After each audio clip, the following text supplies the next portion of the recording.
Llamamos al penúltimo testimoniante, el señor Víctor Urbiola Garrido, del Partido Aprista Peruano.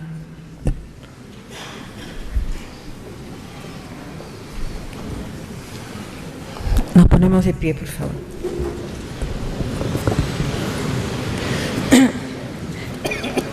Señor Víctor Urbiola, ¿promete usted decir la verdad sobre los hechos que nos va a relatar en esta sesión?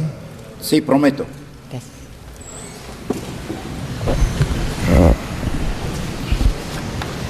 Señor Víctor Urbiola, damos una cordial bienvenida a esta audiencia pública organizada por la Comisión de la Verdad y Reconciliación. Entendemos que usted ha vivido activamente 5 años como prefecto de la ciudad de Puno, de tal manera que su testimonio va a ser muy importante porque es un actor muy cercano a los acontecimientos, con autoridad, y nos interesa mucho entonces su información, los datos que usted nos pueda aportar para todo el trabajo de la comisión. Vamos a escucharlo con mucha atención. Puede dar su testimonio, por favor. Primeramente, un saludo a la mesa directiva y un respetuoso mensaje al pueblo que nos sirve también de testimonio en este acto de tanta trascendencia. Soy el ciudadano Víctor Urbiola Garrido, de profesión profesor y periodista, muy entrañablemente luchador por los intereses de la comunidad en el departamento de Puno.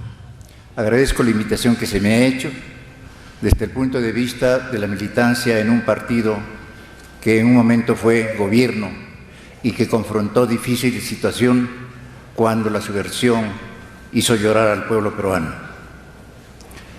Quiero ingresar naturalmente al tema, trayendo como recuerdo las primeras informaciones que la ciudadanía del departamento de Puno y todo el país tenía sobre la subversión. Los acontecimientos de Chaupimayo, Mesa Pelada y todo aquello que representó el inicio de una subversión en contra del país, del pueblo peruano, representan naturalmente los indicios de una alerta a lo que años más tarde iba a suceder.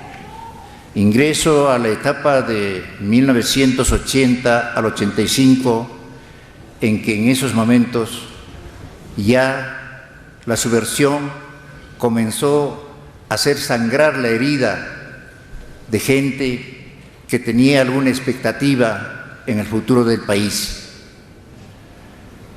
1985 ingresa al gobierno del Partido Aprista Peruano, del cual soy militante, con una militancia de 70 años.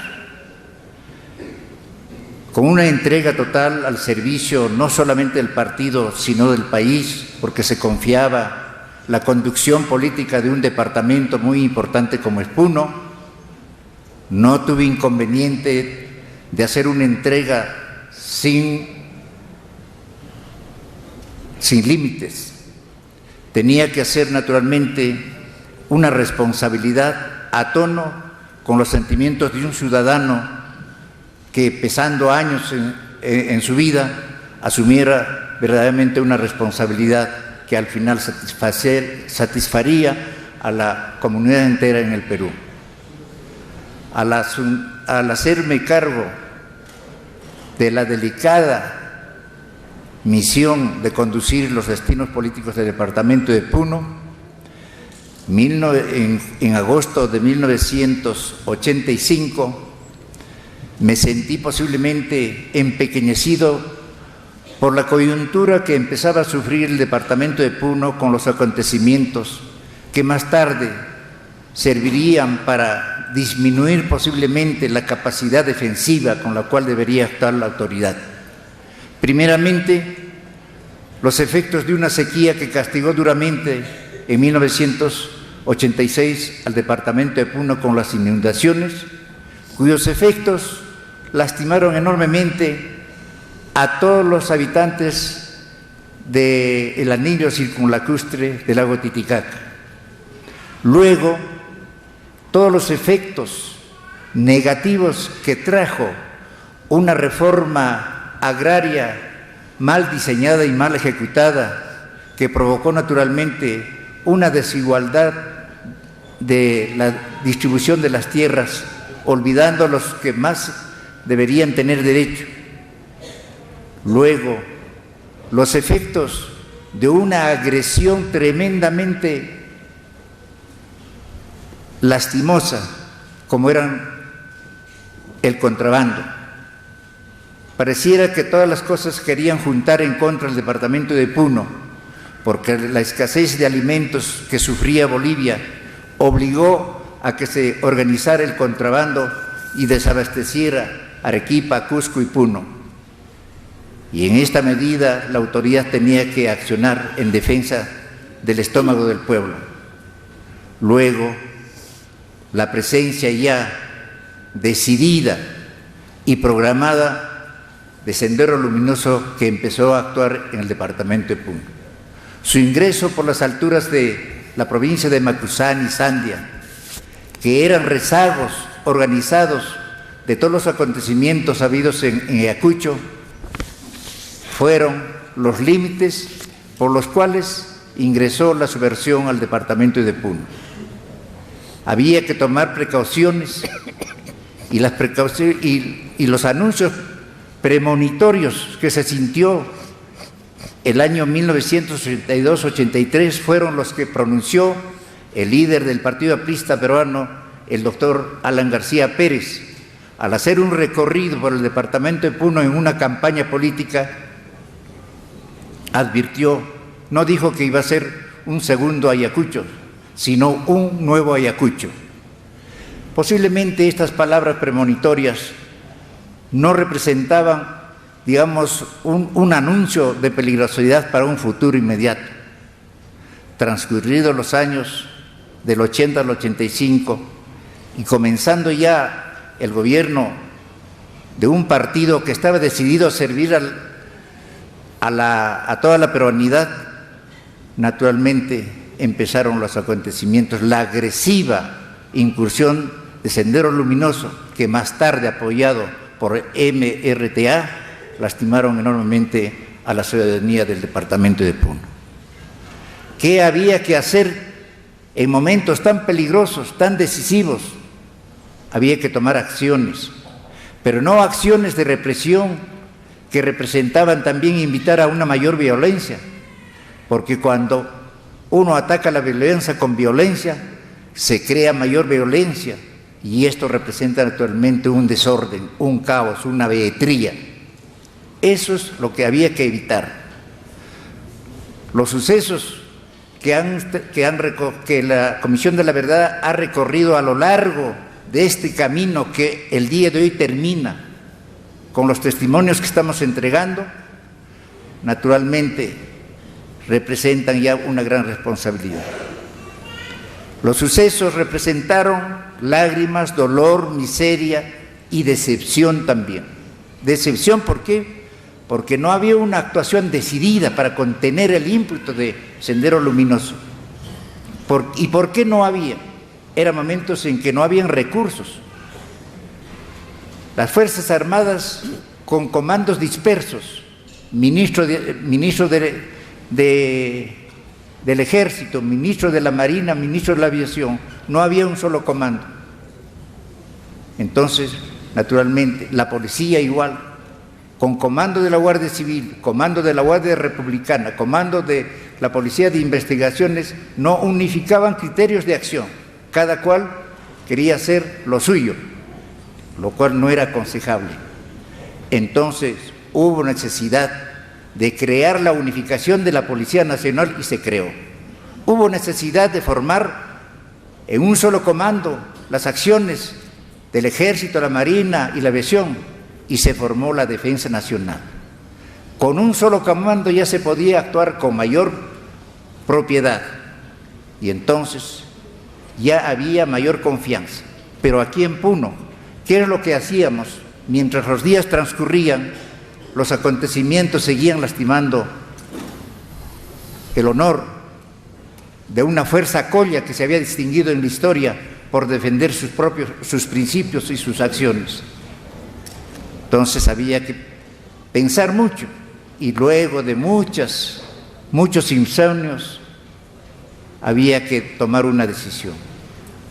Las muertes de los dirigentes del Partido Aprista, como Elías Coasaca, un ilustre catedrático de esta universidad, la muerte de Gustavo Zúñiga Ucharico, de un periodista que apoyaba las reflexiones de las autoridades para poner alto a la subversión, dio lugar a la muerte de Gustavo Zúñiga Ucharico, un periodista. Luego la muerte de Luis Dueñas Peralta, una autoridad que en el rango de subprefecto sirvió positivamente, hábilmente a la ciudad en momentos en que necesitaba el pueblo de Puno que el estómago no estuviera vacío en el control de los alimentos, tanto en precios como en subsistencias. Esos méritos dieron lugar a que Luis Dueñas Peralta asumiera en elecciones la responsabilidad de la alcaldía, y las acciones que continuaban en el servicio del pueblo le motivaron su muerte. El atentado, naturalmente, también a su máximo dirigente del partido aquí en la ciudad de Puno, del dirigente que ocupaba la Secretaría General, Aquiles Hermosa, ya motivaron la reacción natural. Entonces había que actuar. Pero para actuar había que castigar, y el castigo no era el remedio. Había que pensar, crear estrategias para hacer frente a este acontecimiento. Hubo necesidad entonces de que el cerebro funcionara, y funcionó. La autoridad política encargada a este modesto ciudadano que trata de convencer los hechos de aquellos entonces, vio por conveniente hacer partícipe en la solución del problema a personalidades que tenían comando. ¿Y quiénes eran estos que tenían comando? Eran gobierno. El jefe de la unidad del ejército en Puno es gobierno, el jefe de la policía es gobierno, el jefe de la marina es gobierno, el jefe de la aduana es gobierno, porque se trataba de que interviniera que su actuación fuera necesaria.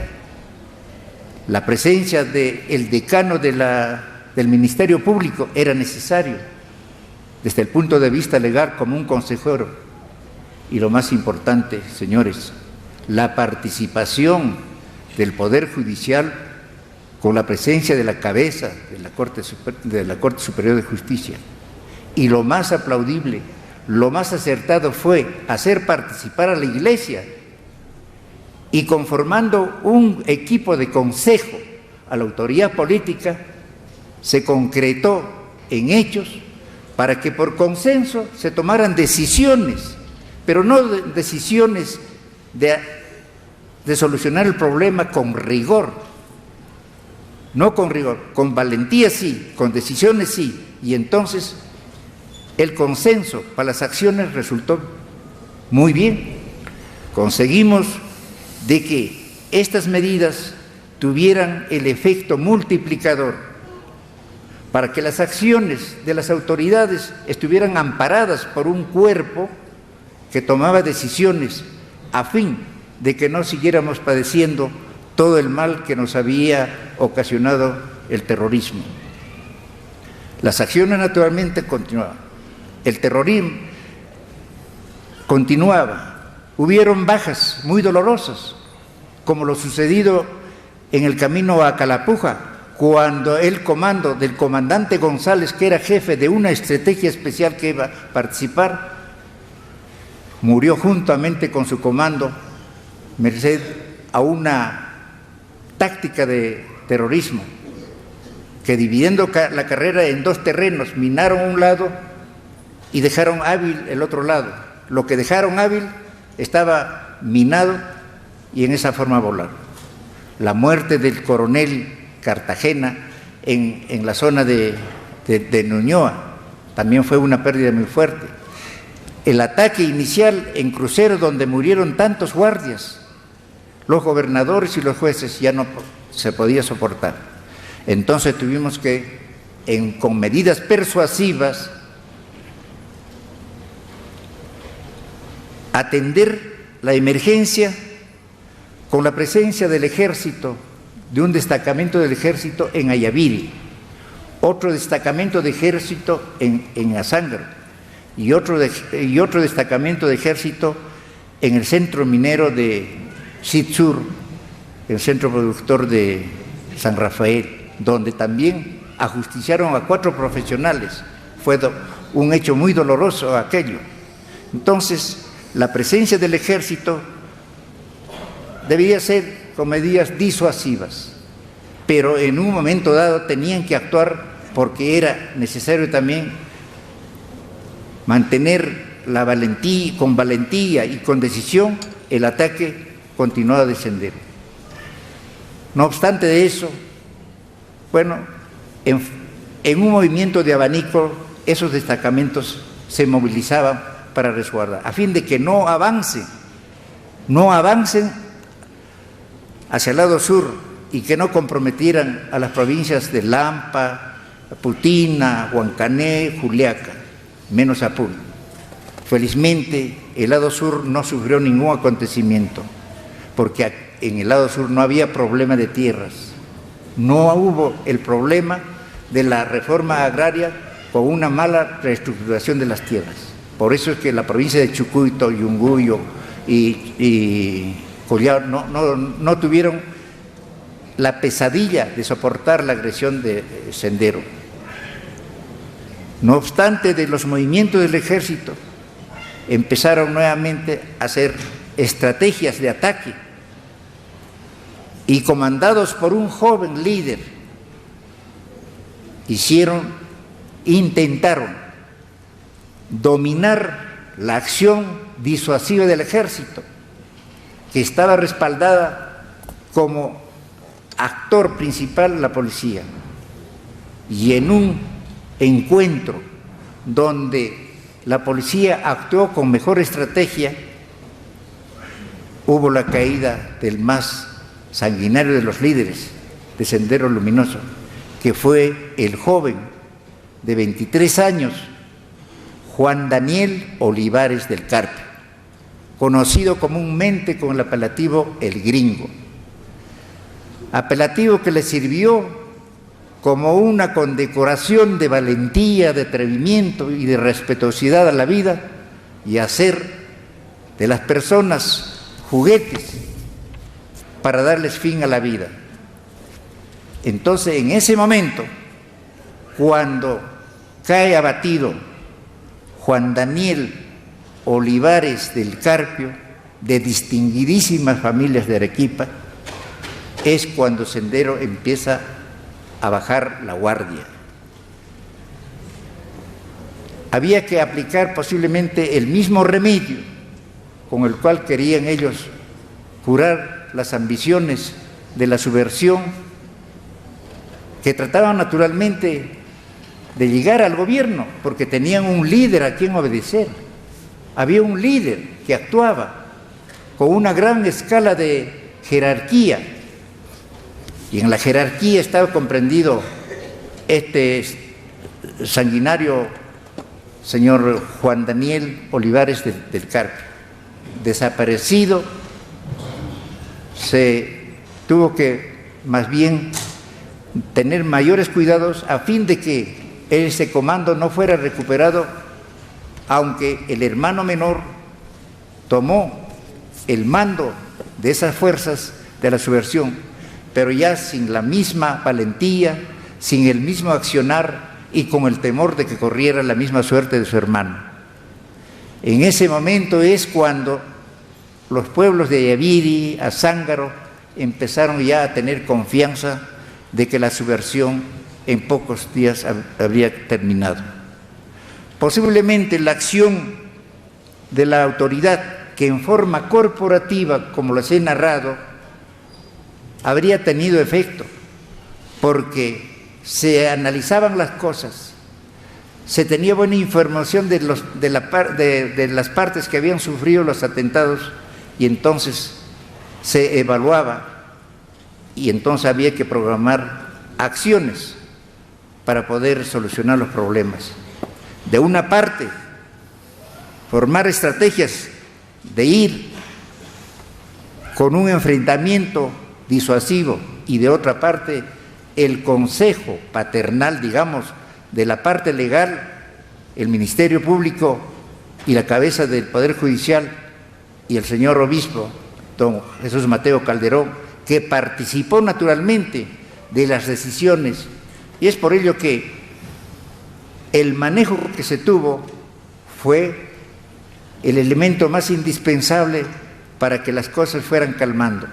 De otra manera, posiblemente hubiéramos tenido que soportar todavía por más tiempo la agresión de Sendero Luminoso, que, alentado por MRTA, que empezó también a fastidiar, habría cometido posiblemente los errores que hubiéramos seguido lamentando. Yo considero, señores de la Comisión, de que la labor que se está haciendo y que va a culminar el día de hoy con el testimonio de nosotros, pueda conseguir aquello que dice: todos queremos la verdad y que salga a luz. Yo creo que esa conclusión cerrará un capítulo con el cual el departamento de Puno, integrándose a Ayacucho y otros departamentos, tendrán que vivir una etapa. Claro que hay rezagos, lo sabemos, hay rezagos, con los cuales hay que tener mucho cuidado, porque la recomposición del derrotado es peligrosa. Y en esa recomposición, naturalmente, todo debe tener una estrategia también. ¿Y quién? Le corresponde naturalmente al gobierno, con la experiencia que vivimos de los 20 años de agresión de la subversión. Habrá necesidad no solamente de la palabra, sino en una legislación que todavía no está ajustada a los intereses de un país que sigue o que puede seguir sangrando en virtud de que la subversión no ha desaparecido. El testimonio que nos ofrece las noticias, lo escondido en que viven algunos rezagos del terrorismo en la selva, en la parte central, en la zona de Huallaga, nos está indicando de que puede haber un reavivamiento de esa chispa que pueda seguir ardiendo e incendiar con mayor experiencia o mayor agresividad. Y si esto está alineado a la parte cómplice, que es el narcotráfico, que es el elemento que ha alentado la subversión, naturalmente que no habremos vencido al terrorismo. Es preciso que en estos momentos las conclusiones que la Comisión va a sacar sea aleccionadora. Necesitamos naturalmente que la lección con las cuales este gran fenómeno, este gran problema de la subversión va a tener un fin, sea la esperanza de las generaciones que actualmente viven, cuando ayer fueron niños y sintieron que quedaron huérfanos o que quedaron sin pan, tengan que reaccionar también, o que las otras generaciones que van a reemplazar a las que ayer fueron niños, hoy ya hombres, tengan también esperanza en que hay entidades que trabajan por una fórmula, por una nueva forma de vida, y que la paz en el mundo tenga una realidad, y sobre todo que las desigualdades que existen en la sociedad desaparezcan. No será rápidamente, pero las desigualdades deben tener un solo denominador: la atención de las necesidades de los elementos menos favorecidos, que todo aquello represente acción decidida en los legisladores, acción definida en los gobernantes, acción convincente de la justicia y entera confianza de una ciudadanía que tiene que seguir desempeñando un rol importante en la existencia de esta vida. Yo creo que ese es mi testimonio, que ojalá haya sido, digamos, entendible, porque se trata de una etapa pequeña de 5 años, de 1985 al 90, donde se tuvo que actuar con decisión, con valentía, pero respetando los derechos humanos como consta.